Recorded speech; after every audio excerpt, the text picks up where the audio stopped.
మీ కళ్ళు ఉన్నట్టుండి మసకబారితే అది అలసట మాత్రమే కాకపోవచ్చు.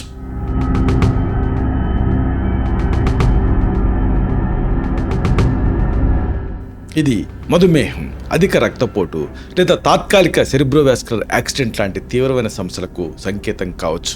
ఆయుర్వేదం దీన్ని ఎలా చెప్తుంది?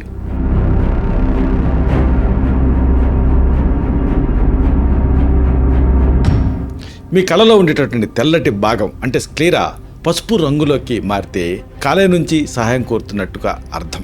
కామెర్లు అంటే జాండిస్ ఎందుకు వస్తుందో మీకు తెలుసా? ఆయుర్వేదంలో దీనికి సంబంధం ఉన్నటువంటి దోషం ఏమిటి?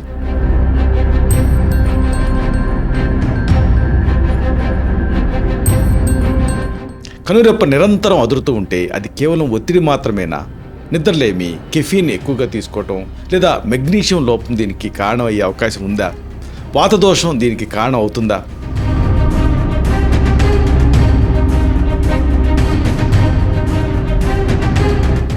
మీకు కళ్ళల్లో నిరంతరం దుమ్ము పడినట్టుగా అనిపిస్తూ ఉంటే అది సాధారణ చికాకు మాత్రమే కాకపోవచ్చు. డ్రై ఐ సిండ్రోమ్ లాంటి సమస్యలకు, ఆటో ఇమ్యూన్ వ్యాధులకు ఇది కారణం అయ్యే అవకాశం ఉంది. ఆయుర్వేదంలో అక్షితర్పణం లాంటి చికిత్సలు ఎందుకు దీనికి చేస్తాం?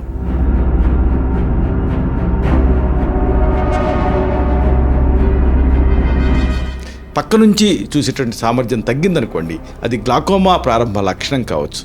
ఈ నిశ్శబ్ద వ్యాధి గురించి మీకు ఎంతవరకు తెలుసు? ఆయుర్వేదం దృష్టి మందగించడాన్ని ఎలా చూస్తుంది?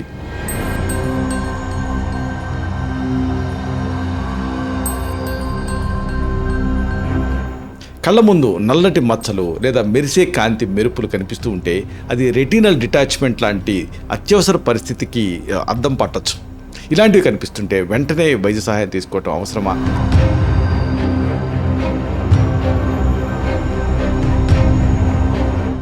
ఆయుర్వేదం ఈ దృష్టిపైన వాత ప్రభావం గురించి ఏమంటుంది?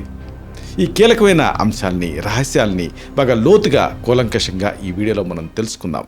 ఈ మొత్తం విషయాల్ని మనం ఒక వీడియోలో చెప్పుకున్నాం. ఆ లింక్ని కింద ఇస్తున్నాను. దీన్ని మీరు క్లిక్ చేయడం ద్వారా ఈ మొత్తం సమాచారాన్ని మీరు చూడొచ్చు.